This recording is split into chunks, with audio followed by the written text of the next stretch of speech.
अकोला जिल्ह्यातील Borgaon Manju police station हद्दीत कुरणखेड परिसरात जिल्हा पुरवठा विभाग आणि स्थानिक गुन्हे शाखेच्या संयुक्त कारवाईत 750 लिटर डिझेलचा अवैध साठा जप्त करण्यात आला आहे।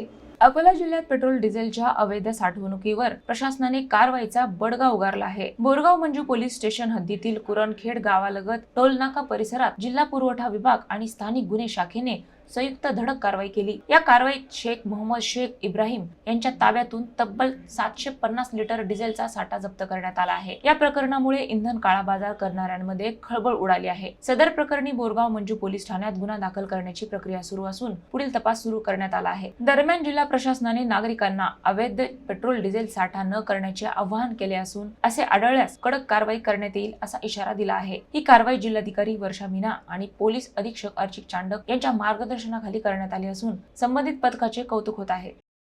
मोजे कुरणखेड या ठिकाणी शेख मोहम्मद शेख इब्राहिम यांच्याकडून जिल्हा पुरवठा विभागाचे पथक आणि स्थानिक गुन्हे शाखेच्या पथकाने संयुक्त कारवाई करून जवळपास 750 लिटर डिझेल त्या ठिकाणी अवैधरित्या विक्री करताना आढळून आल्यामुळे जप्त केलेले आहे। स्थानिक बोरगाव मंजू पोलीस स्टेशनला जीवनावश्यक वस्तू अधिनियमांतर्गत गुन्हा दाखल करण्याची सध्या प्रक्रिया सुरू आहे।